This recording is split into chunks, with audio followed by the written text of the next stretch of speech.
Hey, what's up, everybody? Bro Trio here, talking about another Final Fantasy. As you know, I am playing through all the Final Fantasies and talking about every single damn one of them. This is only my third one, so we have quite some time until I'm done with this. We started with 16 and then did the first one. Now we're at Final Fantasy 2, and this is the black sheep of the franchise. I knew this going in. Everybody hates all over 2. Because it's got a weird leveling system, and that's all I ever hear about it. So I was like, I gotta play this to see just how bad it is. And it is bad. It's not necessarily bad. It's upper bad, lower good. Right in the middle.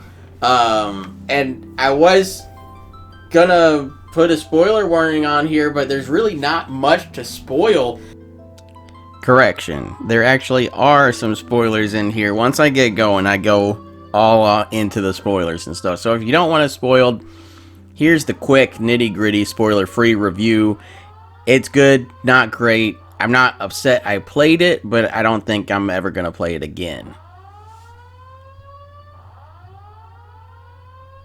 It's just your typical things, the characters die and stuff like that, but you don't even know who they are. They're introduced in the story in one act, and then the next act they die, and that's it. And I'll say that about Final Fantasy 2. It's a very somber game. It's on the darker side.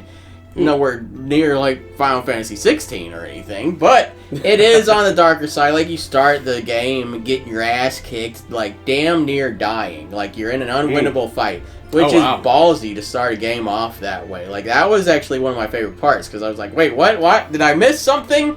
And then I was nope. That makes sense, because I remember trying to start playing it once, and I was just like, God damn, this game starts off hard. Yeah. I didn't know it was unwinnable. It's an unwinnable fight as the tutorial, so that's why. But, so we'll get into it. So let's talk about the negatives. This was the weirdest part for me, is it's Final Fantasy. There is very little fantasy about the world. There are fantasy elements, yes, there are monsters and there are dragons, but they don't really get talked about that much. Everything you're doing is involving people, which it's not, it's just odd. Yes, dragons exist, but let's focus on the humans. Let's focus on weird. The I forget what the town names are. They're very weird. But let's focus on this town's people versus this town, and the emperor is the bad guy and he's trying to rule the world, and then it's almost subterfuge, politics, kind of trying to lobby the rest of the world against the empire to overthrow them, because basically you're a resistance group, and the way I took it, at least, is Farion and the team. It's Farion, Guy, and I forget what the girl's name is, but we're gonna call her Girl. It's you three, and then the girl's brother, and you all get your shit wrecked at the beginning and die, and then you wake up in a town, and then you're just well, we want to be part of the rebellion, and they're no, you're kids, you can't do that. And then the fourth guy just goes off and does his own thing. So it's just you three. And then this is the weirdest part. After we get past the fantasy, it does get hella fantasy at the very end. Okay. But it's they saved all of it for the finale. Maybe they took the term Final Fantasy literally, but that seems what it was. So, moving on from the little fantasy negative to the biggest negative, in my opinion, is the game is a whole hell of a lot of back and forth and back again. That is all it is. It's just hey, go here, and then you go there, and they're all right, go back and tell them what you did. That thing. The way I see it is cell phones don't exist. They don't have a speaking stone or something like that in this game to be a cell phone. So you're more or less an informant for the rebellion. So you're going to this town, and you're just hey, the queen wants to do this, and then Sid is there or something, and he's well, you can't have my airship unless the queen says it's okay. So So you go back to the queen, and you're like, hey, Sid said this. We want the airship. And you say it's okay. And she's like, yes, it's okay. Here's my ring. Go talk to Sid again. And it's just back and forth so much. Like, you have to go back to the regular, like, normal town, like, so many times. And it's just so much back and forth. Like, it gets very monotonous. And that's honestly my biggest negative about it. Like, a lot of people talk about the level up system being bad. And I don't think it's bad. I think it's weird. But it's not horrible. Granted, I played Pixel Remaster. This is the only one I've ever played. I didn't play it on the NES. So, I'm probably looking at it with, like, a vastly improved system. Because basically, so we'll get into the level up system. It's not experience based, but it is. Like, you don't just get experience and go from level 1 to 2, then all your stats go up. If you attack, you get attack experience. If you attack so many times, your attack stat goes up. It is like that for every other stat. Oh, wow. So if you want good magic, you got to use a lot of magic spells. If you want good defense, you got to get hit a lot. If you want good health, you have to heal a lot. Or end the... No, it's actually, you have to end the fight with your health low. So if, like, you heal right... Like, the penultimate turn, you heal and everything right before the fight's done. Like, you might not get health experience that way. Like, Weird. if you end the turn at 1 HP, you'll get, like, a whole hell of a lot of health experience. But if you end it at full health, even though you just healed and were getting your ass kicked, like, you'll get some defense XP, but you won't get health experience. And it's so odd to get used to. I definitely used the level boosting for a good chunk of this. Because, like, the game, it's not hard, and it's not easy. Like, it was relatively challenging throughout, but it was mainly tedious, because, like, I would get, like, some new magic or something, and, like, for example, poison. You get the poison spell, and you are just missing constantly because you suck at using poison. Oh. If you use poison a lot more, you get better at using poison, and then it'll hit more often. But, like, if you're just using a spell like that, especially status spells, it seems, like, they will just miss. It's like a 1 out of 10 chance for it to hit, like, when you first started using it. Now, it's just like...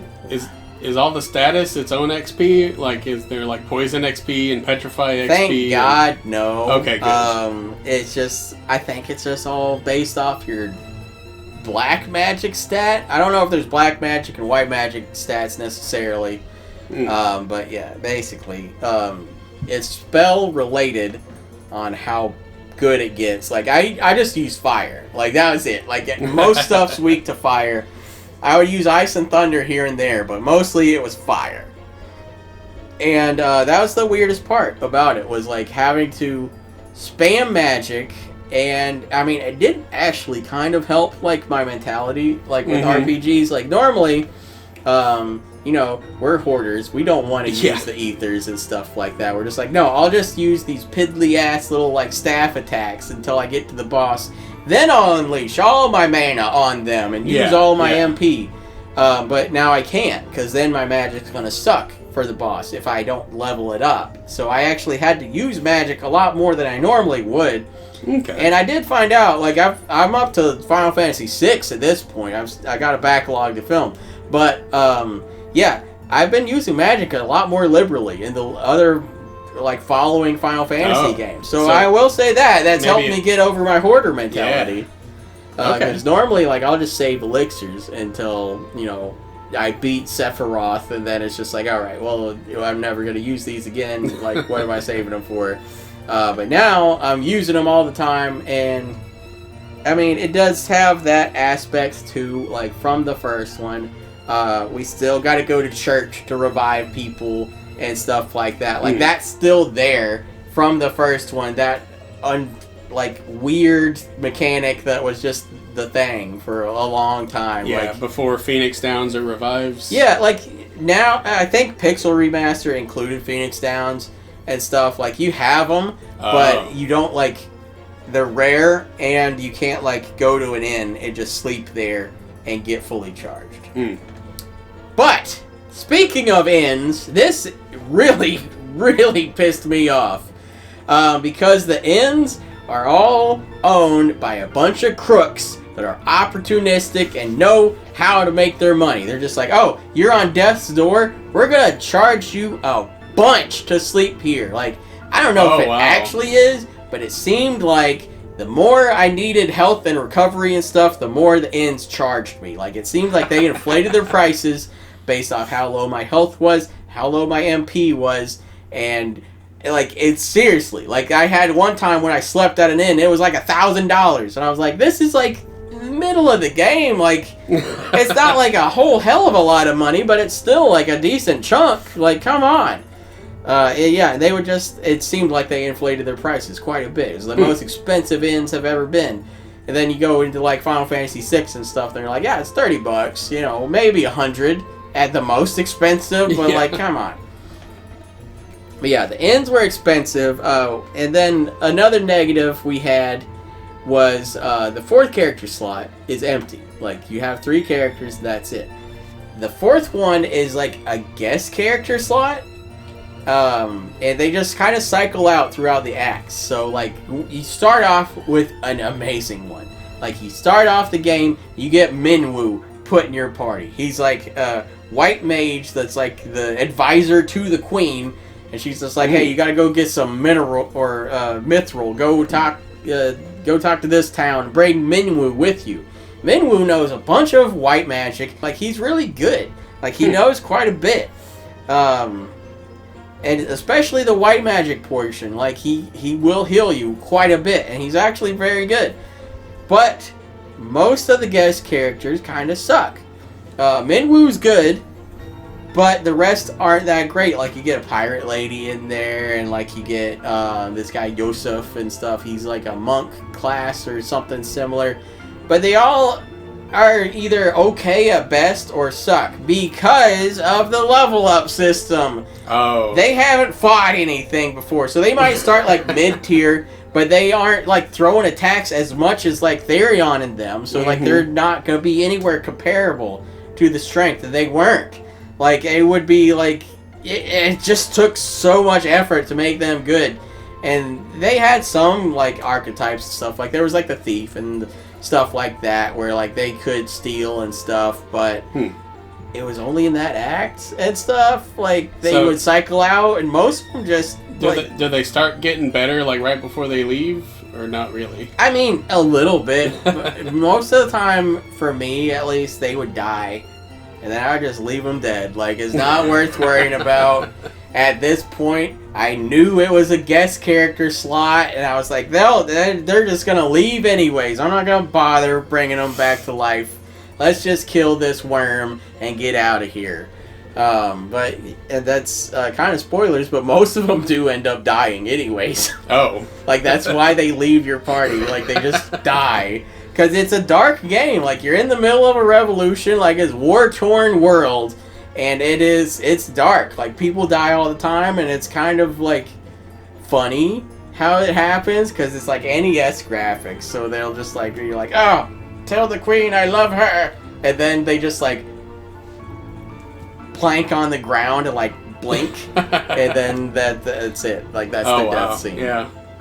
But yeah, so that's about all the negatives. I have, like, big negatives. But we'll get into some neutrals here. Because these I didn't like or dislike that much. One is the music. The music's pretty good. It's okay. Like, it's not anywhere near on par like Final Fantasy 6, 4, or 7 or anything like that.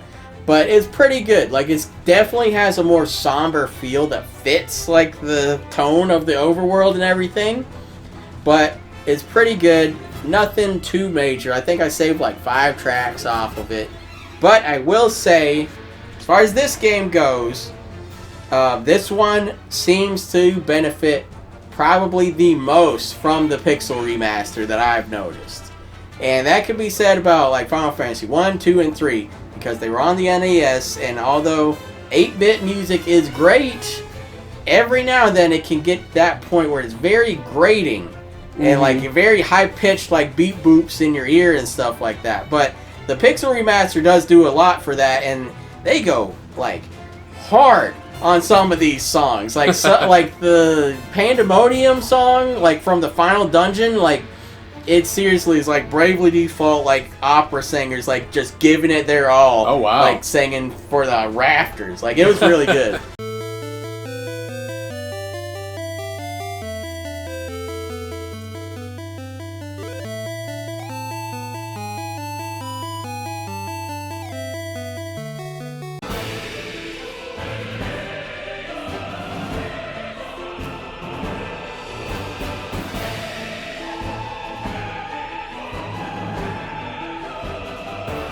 But another neutral would be the keyword system.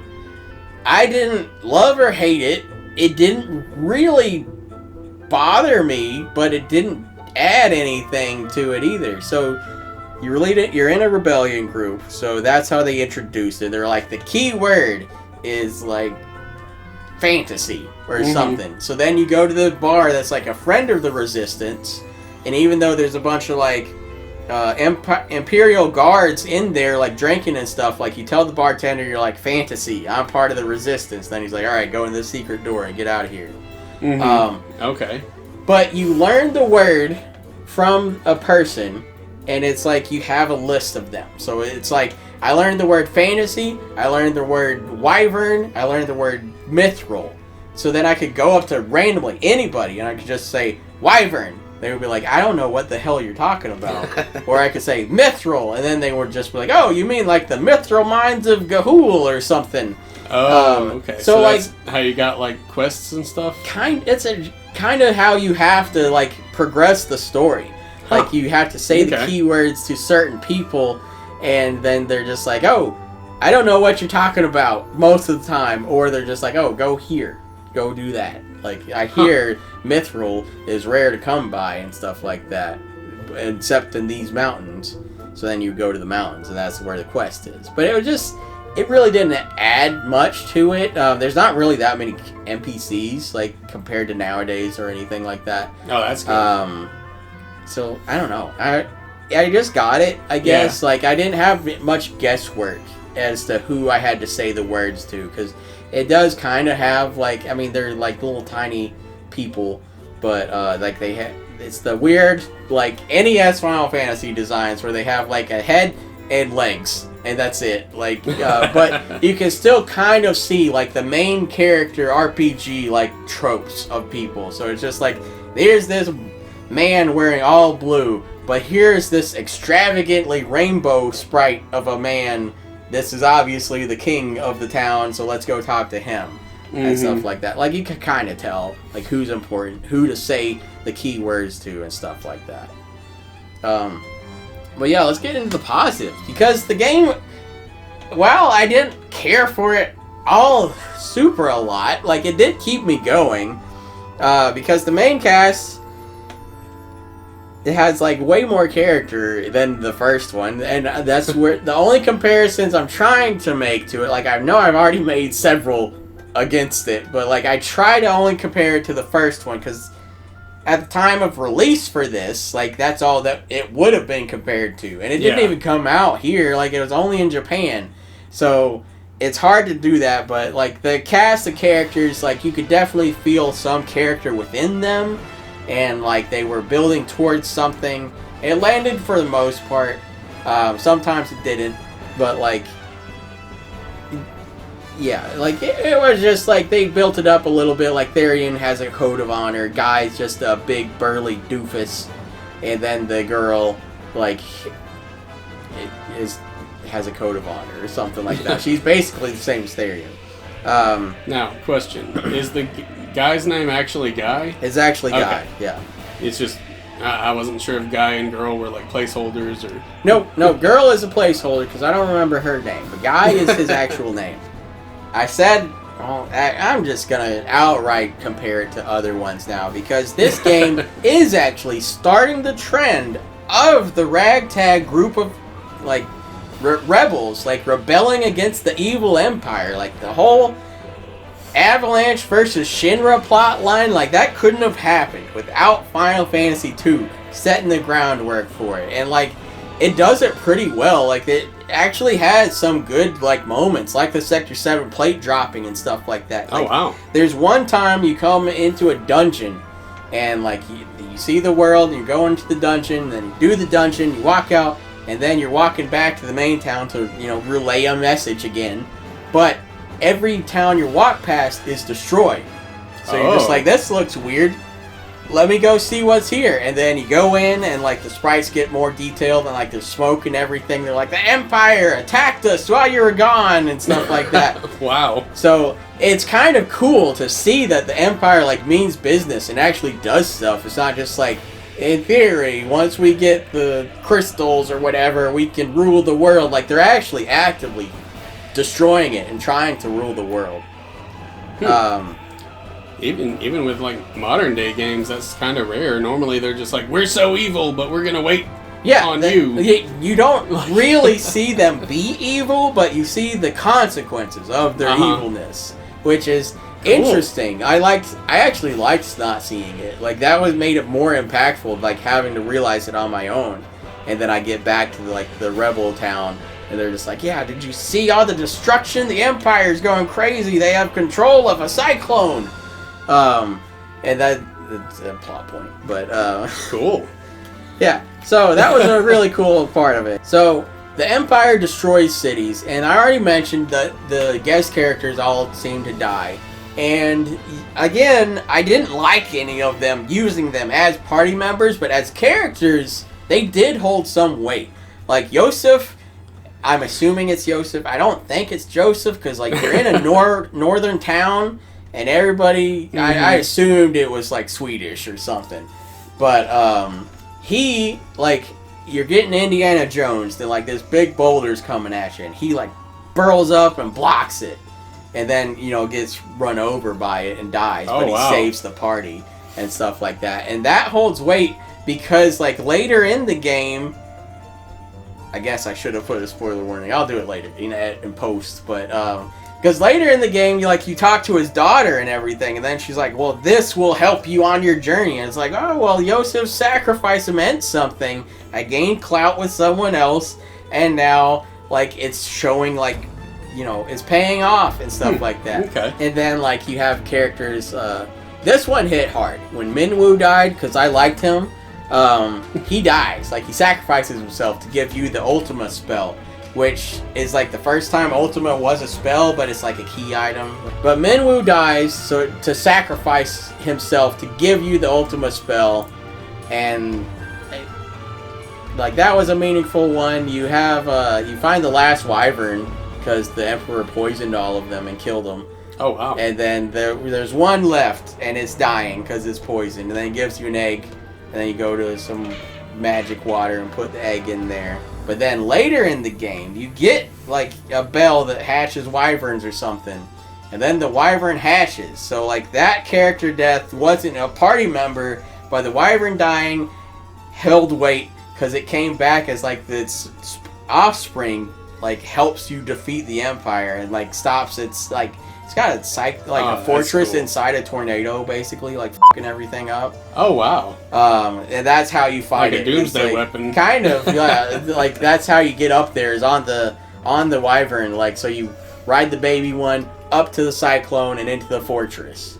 Man, not enough games give you a pet dragon. No. Pet dragons are cool. They're always awesome. Like, that was one of my favorite parts of Secret of Mana, that, like, you don't get an airship, you get a dragon to ride on. Like, that was awesome.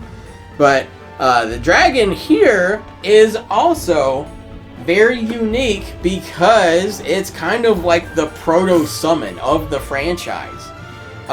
So Final Fantasy 1, 2, 3, and I think 4 and 5 so far. I can't remember if 6 had it. I know 7 doesn't really have it, but every now and then you'll get, like, magic items. So, like, it's like a rod that is pretty good to use, but if you use it in battle as an item, it will just cast, like, Firaga or something like that. Oh, okay. So that's mainly the best thing about White Mage, is, like, they get a bunch of staffs like that, where they can cast Black Mage for free with their, like, item use in battle, but they don't actually know the spell. But if you That's cool. use the Wyvern as an item, it's like a proto summon. He'll come in, breathe fire, and then he's gone. So it's almost like a summon. Like, those weren't introduced until Final Fantasy 3, but like you can definitely see, like, he casts Blaze 7, and you're just like, oh wow, yeah, this is a strong spell. Like, you could definitely tell they liked it, or at least enough to run with it.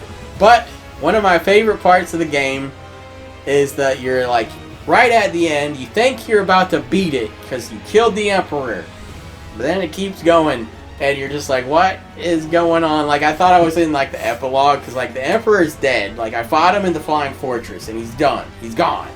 But some other guy, it was a Dark Knight, and now he's just like, well, since he's dead, I'm the new Emperor. And you're like, oh, well, we gotta go stop him. He could be even worse. Huh. Okay. Then you go to fight him, and then the Emperor comes back, literally from hell.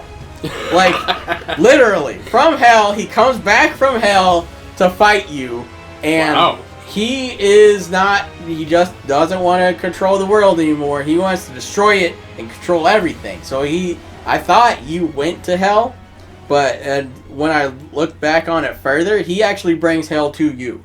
So he brings that's crazy. Like, the Hell Castle, Pandemonium, onto this world to basically like wipe it out. Because now I don't know how he got so powerful. Like, he just died. And then I guess the devil was just like, hey man, you did some good stuff up there. I'm gonna, supercharge you a little bit. But yeah, he brings the final dungeon, Pandemonium. That's where the cool song is. And it's a very hard dungeon. But then you fight the Emperor, and he's like dead. Like, one cool callback was in Pandemonium, since it's in hell, a past boss is now like a zombified version of a mini boss. Oh, so that was interesting to see, like, an old general I killed come back as like a zombie. But yeah, then you just fight the Emperor, and he's dead again. And then it's like one of the happiest endings. Because like the world is saved, like the empire's falling and crumbled, like we're gonna rule with democracy now, and everybody's happy, and like that was pretty much it for Final Fantasy 2. Like, we didn't forget the lives that were lost in the war, but we're moving on, and gone but never forgotten. Let's move on to better days. That's basically how it ends. Okay. So it ends on a happy note, but the ride was relatively interesting. It had some quirks to the mechanics of the game and stuff like that. I did not like the back and forth aspects that much. I didn't really mind the level up system, but I did with the guest characters. Like, it's just weird. It's a mixed bag. It took me roughly 13 hours to beat. So it's not super long either. Mm-hmm. But yeah, I wouldn't rate it super highly. Like, I'm doing straight in the middle, giving it a 5 out of 10.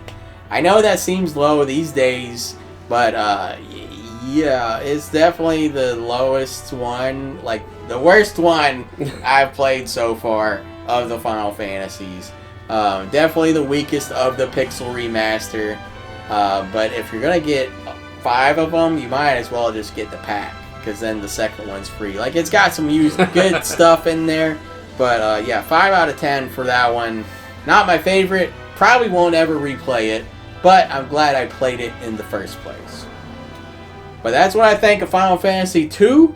If you played it, let me know what you thought about it. Did you like Minwu as much as I did, or did you like some of the other characters I really did not care for? Let me know. Did you really like the level up system? Because I think it would work in like a non-Final Fantasy game. Like, I know it's the second one. It sounds interesting. If you're gonna innovate, now's the time. Like, before you set like yourself, like, you're not set on your ways yet. But like, come on, like, it's just weird. But if it was in like an indie game or something, I could see it working. But we've been Bro Trio. Stay tuned for more Final Fantasy stuff, because like I said, I'm up to Final Fantasy VI.